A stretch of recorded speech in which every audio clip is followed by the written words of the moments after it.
Eu, agora há pouco, me lembrava, quando Vossa Excelência dizia isso, uma das primeiras experiências que eu tive no Senado foi uma viagem à Venezuela. A Comissão de Relações Exteriores, então presidida pelo senador Aloysio Nunes, formou um grupo de senadores. Foi aprovada uma missão à Venezuela porque o Maduro estava começando a prender opositores. Tinha prendido Leopoldo Lopes, tinham cassado o mandato de Maria Corina, e o Brasil tinha investimentos pesados na Venezuela. E essa comissão do Senado foi, então, à Venezuela.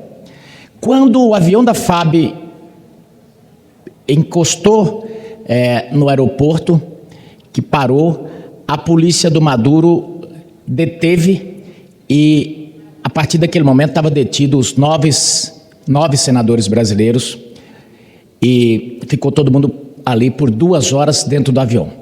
Depois nos colocaram dentro do van e encaminharam para um lugar similar, tipo os morros ali mais perigosos do Rio. O então diplomata, hoje embaixador Eduardo Saboia, ele foi quem percebeu a armadilha e ameaçou até tomar o volante do motorista para que a gente descesse. Nos levaram então para uma outra emboscada, onde estava lotado de ônibus com os chamados os militantes do Maduro. E esse pessoal avançou contra o ônibus que estavam os senadores e começaram a depredar o ônibus. O que nos salvou é que o motorista queria viver. E acho que eles esqueceram de atacar só os senadores e deram uma paulada do lado do motorista. Ele assustou, soltou o pé da embreagem. Quem entende de carradinho sabe, o carro deu um tranco e partiu para cima, deu aquele tranco em cima da multidão. Foi que abriu um pouquinho e ele conseguiu fugir. A desculpa para que a gente não passasse logo em seguida foi que o metrô estava sendo lavado. Eu nunca vi lavar metrô, mas naquele dia a população ali na Venezuela ficou sem metrô para os senadores brasileiros não passar. Voltamos então para o aeroporto, por questão de segurança, fecharam o aeroporto e nós ficamos ali sitiados. De um lado, pessoas à paisana, armado, com corrente, um pequeno grupo de 4 policiais só a proteger os senadores e o aeroporto fechado, não nos deixaram entrar. E aquela situação, ficamos ali então presos,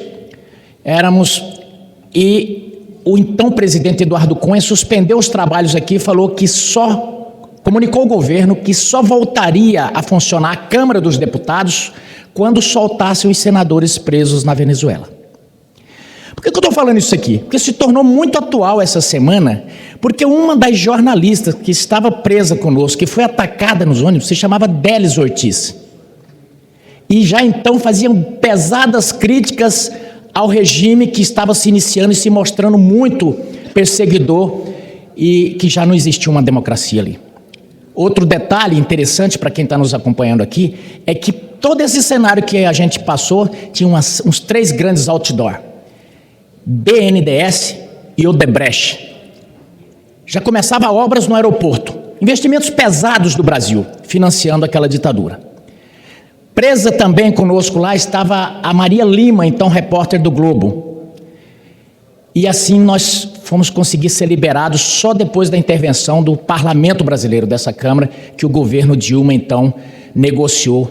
E nós voltamos, ou seja, andamos poucos quilômetros depois do aeroporto e entramos dentro do avião, acompanhado pela polícia, e voltamos para o Brasil, naquela fatídica aventura que poderia ter sido uma chacina de senadores brasileiros. Essa é a democracia que, infelizmente, muita gente iludida aqui no Brasil acha que tem.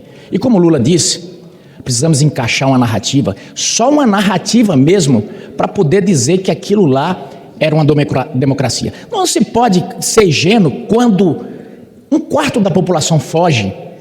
As ruas de Cuiabá, as ruas da maioria das capitais brasileiras, elas estão povoadas de venezuelanos. Uns já entraram para o nosso mercado de trabalho, mas a maioria está na rua com a placa: sou venezuelano, tenho filho para criar, preciso da sua ajuda. Então eu contei esse pequeno episódio aqui para se lembrar que a rixa do Maduro, da turma do Maduro, com a Délis Ortiz não começou agora. Aquilo ali, aquele soco veio premeditado, estava lotado de outros. Escolheram o peito da jornalista Délis Ortiz. Por quê? Pela Venezuela.